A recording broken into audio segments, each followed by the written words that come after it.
kamusta? Welcome back to Pinay Angel Tarot. This is your end of March kapalaran para sa mga Aries. General love reading. Kaya maaaring mag-resonate o hindi. Pero pag nag-resonate, comment nyo para alam ko. Tingnan natin ang energies connected sa'yo sa love life mo. Okay. For Aries, we have romance. Cupid's arrow strikes. Oh, nice. Na-attract mo yung romance. Time, you are trying too hard, give it time. So, wag daw kontrolin yung sitwasyon. Bigyan ng time. Relax ka lang. Balance. Love is not always about agreeing just for the sake of it. A great relationship is one that both supports and challenges. Okay, hindi kayo nagkakasundo pero it's a great relationship kasi sinusuportahan niyo isa't isa at china-challenge niyo isa't isa para maging strong kayo. Okay, pero I feel like there's conflict, guys. Although, the first card is romance, so magandang card yon. Wait, may gusto pang lumabas na card. Reflection. Give each other some space at the moment. Trust and have faith that all will work out for the best. Okay, nag-iisip-isip kayo. Alam mo, mahal niyo isa't isa, pero kailangan niyo ng time para pag-isipan yung sitwasyon niyo at para mag-heal. Kailangan ng trust na mag-work out ang mga bagay-bagay. So, wag mong stress yung sarili mo. First card is sparks. Keep the sparks flying. Surprise each other with gestures of love. Sobrang passionate kayo sa isa't isa. Strong yung attraction. Individuality. Be wary of possessive partners. Maintain your individuality. So, baka feeling mo ay nasasakal ka ng partner mo. I feel like there's codependency here. Parang sobrang attached ka sa taong to. Or kayong dalawa, parehong attached sa isa't isa. Dreams, look to your dreams. They hold all the answers you seek. Ang dami mong pangarap at I feel like nakafocus ka sa pangarap mo. Okay? Although, kumakatok yung pag-ibig. May romance. Tingnan natin from the tarot. So, gusto kong tingnan yung feelings ng taong connected sa'yo. Okay. Saka yung intention. Okay. Anong intention ng person ni Aries?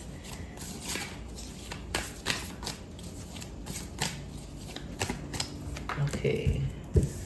9 of Cups. Crossed by the 8 of Pentacles. 5 of Wands. Page of Cups. 6 of Cups. 9 of Pentacles. 7 of Cups. Queen of Wands. 9 of Swords, 7 of Wands. Bottom of the deck, overall energy is the High Priestess. Hindi mo maunawaan tong taon to kasi masyadong tahimik at may nakita kong third-party situation. Sinisekreto sa'yo nitong taong to. Baka may kadikang Pisces or someone na may Pisces sa chart. Ito yung kind of person na maraming tao sa paligid niya. Kaya may mga duda ka. Ace of Cups. Okay. So, gusto ka naman ng taong to eh. Gusto ka niya. Yung nga lang guys, mukhang merong pagsiselos dito. Possible kasi na nagkaroon ng history na sa connection nyo na niloko ka ng taong to. Pero ang nakita ko sa person mo, medyo malungkot siya ngayon. Pero gusto niyang i-pursue yung connection nyo, Aries. And with the Ace of Cups, this is a very peaceful new beginning na talagang willing siyang mag-effort. Chariot is also travel. Empress. Wow, mukhang strong yung attraction. Yung iba sa inyo guys, may anak na. Okay, 10 of Wands and the Ace of Swords. So, gusto niya ng harmonious at masayang relationship. Merong sun dito so it's showing me positivity and happiness. Pero may burden siya dito na gusto niyang ayusin. Okay. So, I feel like merong sort of insecurity about sa finances. Kaya nababurden tong taong to. Okay. So, ang focus niya ngayon is Nine of Cups. Parang ang feeling niya hindi mo siya magugustuhan, kaya nalulungkot at pinipili na lang niya i-enjoy yung buhay niya. Nag-iisip-isip tong taong to eh. Pinag-aaralan ka niya, pinag-aaralan niya yung connection niyo. Mahal ka niya, pero feeling niya ayaw mo sa kanya. Hinihintay lang niya parang hinihintay niyang sagutin mo siya. Ang na-feel ko dito sa totoo lang, mukhang may something na sa inyo, may malalim na connection na kayong dalawa. Pwedeng soulmate mo siya or twin flame. Malakas ang water sign so far. Cancer, Pisces, Scorpio, although this can be any sign. And meron din dito earth sign, Capricorn, Taurus, Virgo, fire sign, Aries, Leo, Sagittarius. Konti lang yung air sign, Gemini, Libra, or Aquarius. Okay, so itong person mo, gusto kanya, pero kailangan niya mag-focus sa trabaho niya. So, yun yung balakid dito kasi may plane, dumaan. Gusto niya mag-travel papunta sa'yo. This is someone na very intense. Intense yung energy niya. Okay. So, 8 of Pentacles, nakafocus sa sarili, sa trabaho. Open naman siya kung gusto mong mag-commit sa taong to, parang hinihintay ka lang niya. What lies below is the Page of Cups. This is someone na laging andyan para sa'yo, kahit feeling mo sa kanya, hindi siya seryoso. Okay? Kasi parang energy ng bata to. So siguro may pagka-childish yung taong to. What lies above is 5 of Wands. Okay, ang daming tao. Merong conflict dito, guys. So possible nga talaga na nagkaroon ng sagutan sa inyo. Okay? May nakita din ako dito other people sa paligid niya na I'm hearing nakakasagupa. So baka nga toxic yung mga energies sa paligid nitong taong to. What lies behind is a 9 of Pentacles. So single siya dito. Okay, single and independent, very practical. Pero ngayon gusto kanya makasama. Hinihintay ka lang niya. Kasi this is someone na kontento naman siya kung anong meron siya. Kung ano yung mga achievements niya. So, naghahanap lang talaga siya ng someone na mamahalin niya at pwede siyang mahalin. What lies before, or yung nasa near future, is the 6 of Cups. Wow, very romantic naman to. Nakita ko susuyuin ka niya kasi gusto niya talaga magkaroon kayo ng future. May rainbow dito. And yung iba, posible may mga anak na kayo, kaya babalik tong taong to para sa mga anak, pero para din naman sa'yo. And this is someone na sweet yung nakikita ko sa energy niya. Yung nga lang wishy-washy, so siguro duda ka kasi nga one moment, sobra siyang passionate sa'yo. The next moment, parang hindi mo na maintindihan kung ano na ba kasi bigla na lang siyang hindi nagpaparamdam or nananahimik na lang bigla. So, medyo nakakalito para sa'yo. Supportive energy niya, 7 of Cups. Alam mo, overthinker tong taong to, kaya hindi siya makagalaw kasi medyo selfish in a way eh. Kasi tingnan mo to, parang relax na relax. So, I feel like this is also someone na mahilig sa social media or alam mo yung pag nanonood siya, nakakalimutan niya yung mga gagawin niya. Merong something dito na nasistress yung person mo or baka sa kanya mismo galing yung stress. Kaya pinipili na lang niya na mag-relax na lang, maging tamad. Alam mo yun, may pagkatamad siya eh. So, parang ini-ignore niya yung mga stress niya. And, there is attraction sa inyo. May nakita din akong snake eh. So, may something na merong sumasabotahe sa connection. So, yung energy mo dito, okay, Queen of Wands. Nakikita ka niya as someone na very attractive, maraming humahanga sa'yo, maraming nagkakagusto sa'yo, strong ka, strong Leo energy. Okay, baka nasa chart mo yung sign na yan. Merong boat dito. So, nakikita ka niya as someone na Very passionate, fiery, gagawin mo kung anong magpapasaya sa'yo, walang makakapigil sa'yo, strong person ka. I'm hearing strong woman. And also, you are glowing, you are blooming. Parang, yung presence mo is overwhelming sa kanya. At sa ibang tao din. And feeling ko dito, Aries, you are someone na maraming nagmamahal sa'yo. At nakikita yun ng person mo, kaya medyo nakaramdam ng pagsiselos. Okay. So, 9 of Swords, hanging, may unfinished business kayo. At, alam mo, may nakita ko sa person na to, na nagkaroon siya ng toxic na ugali eh. Siguro nga, nagkaroon siya ng time na naging depressed siya, naging down siya. Pero lagi pa rin to bumabalik sa'yo. Ibig sabihin, lagi ka pa rin iniisip, at gusto pa rin niya na mabuo yung connection nyo or yung pamilya nyo kung kayo ay pamilyado na. Merong umiiyak dito, oh. So, may mga pinagsisisihan siyang ginawa niya. The outcome is 7 of Wands. Very defensive. And feel ko nga may iba siyang kausap kasi hindi niya masabi sa'yo lahat kung ano yung mga iniisip niya, kung ano yung ginagawa niya. Hindi niya ma-open up sa'yo eh. Mas pinipili niya na yung energy niya is hindi buo yung binibigay niya sa'yo eh. May mga ibang tao dito. At pinipili na lang niyang isikreto yon kasi iniisip niya kasi baka i-reject mo siya, baka iwanan mo siya. Mas mabuti na yung may iba siyang option. Parang ganun yung ginagawa nitong taong to, guys. So, ito 6 of Wands, maraming tao sa paligid niya. Okay. So, magkakaayos ba si Aries at itong taong to? And I'm hearing ma-pride, mataas ang ego, 6 of Swords. Okay. Mukhang magkakaayos naman, pero tahimik eh. Ang nakita ko dito, there will be peace and harmony. Hindi na kayo mag-aaway, pero parang on the process yung nakikita ko dito. Possible na magkabalikan kayo, okay? May nakakita ako dito na opportunity na kakausapin ka niya at yung pag-uusap na yon ay mag-lead sa pagbabalikan. Kasi gusto ka pa rin ng taong to eh. So, tinatry ka niyang kausapin kasi gusto ka niya physically. Yun. And then, 5 of Cups, the Emperor. Okay, Aries. Okay, energy ni Aries to eh. Malungkot ka dito.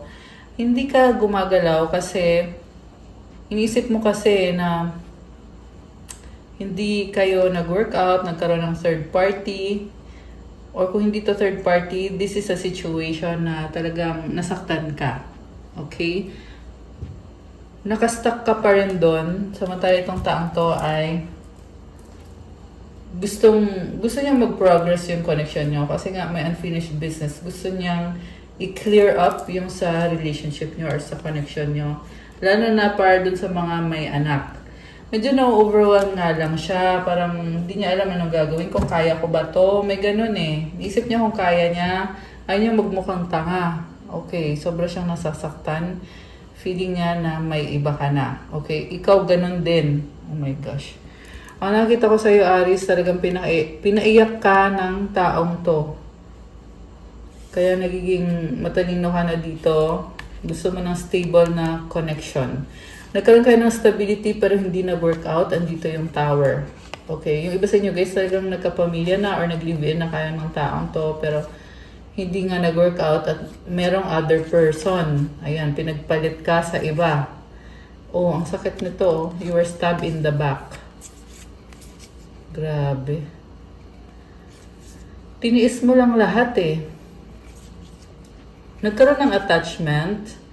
So, matagal ka din naka-move on dito, hindi mo siya nakalimutan agad. Kasi feeling mo na baka babalik pa siya, baka nagkamali lang siya. So, matagal ka nang stuck dito. Okay. Ngayon ang nakita ko, tinutulungan mo sarili mo na magsimula ulit. Kasi gusto mo din magkaroon ng serious relationship pero mukhang busy-busy ka sa work mo. Grabe. Um, tingnan natin. Magkakaroon nga ba ng bagong love si Aries? Tingnan guys. Magkakaroon ba ng bagong love dito si Aries? Eight of Wands. Yes, in due time. Focus ka lang kasi maraming nangyayari sa buhay mo. Maraming ganap. Six of Pentacles. Four of Pentacles. Three of Pentacles. Page of Pentacles. Strength. Alam mo, nakita ko dito, natatakot ka, Aries. Pero sinasabi kasi sa'yo ng mga angels mo na huwag ka matakot. Just move on, move forward ka. May mga nakikilala kang bagong prospect, pero takot ka na hindi ka tanggapin, hindi ka mahalin. Ganun yung mga iniisip mo eh. So, huwag mong pangunahan kasi alam mo kung para sa'yo yung tao, kahit saan ka pa nanggaling, mapapasayo at mapapasayo yung taong yan. Kahit ano pa yung nangyari sa'yo, matatanggap at matatanggap niya yan. So, wag mo masyadong i-worry. Okay? Kailangan mo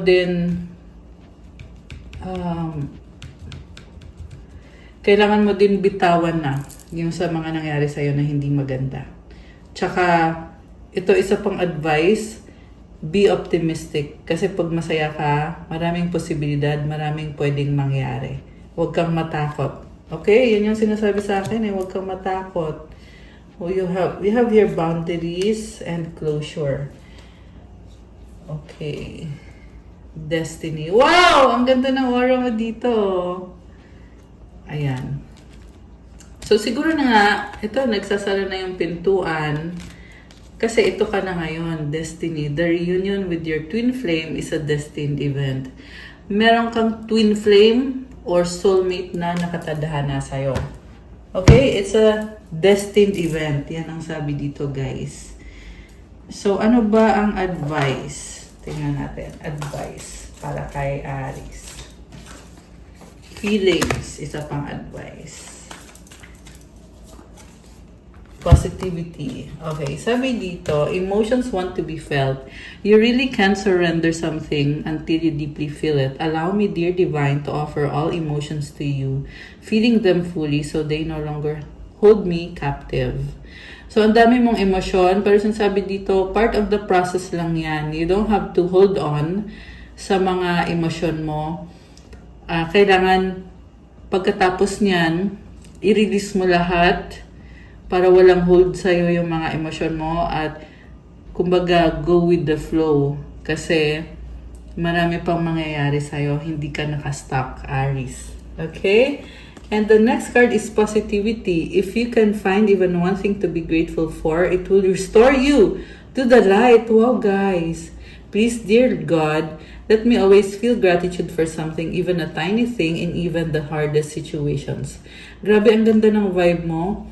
As long as palagi kang nagpapasalamat, grateful ka, binabalik yung liwanag sa'yo. Oh my gosh, ramdam ko to para sa'yo, Aries. So, mag-pray ka kay God na ma-feel mo palagi yung gratitude kahit sa maliliit na bagay lang o kahit sa mahirap na sitwasyon man. Alam mo, Aries, kaya mong bumangon at kaya mong maging malakas. Yan yung kagandahan dito sa energy mo. So, ayan, tandaan mo yun, okay? Also, comment, claim positivity, and, ayun. Thank you, God, for all the blessings. Ayan. Kasi pag nagte-thank you ka, pag may gratitude ka, binabalik yung liwanag. And then, 888 abundance. Ito din guys, comment 888, claim 888, claim abundance. Blessings are here and more are on the way. Oh my gosh, let yourself feel the abundant flow of prosperity that is all around you. As you stand in your highest self, you attract all that you once were seeking. Giving is always a doorway to success. Ayan, Aries. Napakaganda when it comes to your prosperity, to your abundance. Nagfo-flow lang talaga. So, comment. Thank you for the blessings. Ayan, kung hindi nyo pa na-comment. And affirmation, the more good I do in the world, the more abundant my life grows. I radiate an energy of loving kindness. Okay, i-comment nyo dyan. I radiate an energy of loving kindness. Ito gusto ding lumabas 999 release. Endings are new beginnings in disguise. An ending symbolizes the closure of one door. Oh my gosh, ito na nga yung closure na lumabas dito. So, nangyari na to.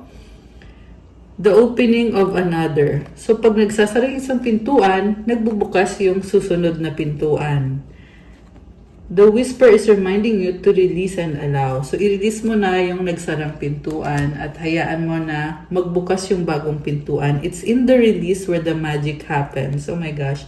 Affirmation, doors open for me where others have closed, bringing transformation to my mind, my body, and my soul. Oh my gosh. So, you are going through a transformation. At yung transformation ay sa isip mo, sa katawan mo, at sa soul mo. So, yeah, comment. Doors open for me where others have closed. Okay, I love it for you. Okay, guys. That's all for your end of March kapalaran, mga Aries. Thank you for watching. Please like the video, comment nyo kung nag-resonate ba. Subscribe and hit the notification bell. Kung kailangan nyo ng gabay, pwede kayo magpa-private reading. Message lang kayo sa Viber or sa WhatsApp. Tingnan nyo na lang po dyan sa description box. Nakalagay po yung mga contact details ko. And check out my Instagram. If you want to start your crystals journey, may mga crystal bracelets na tutulong sa'yo to manifest better and to attract yung mga good energies. And maraming benefits, guys. So, tingnan nyo na lang po doon at i-message nyo na lang ako. Thank you, Aries! I love you, guys! Have a good day or night kung kailan nyo man mapanood to. God bless you all. Stay safe and see you again soon. Bye!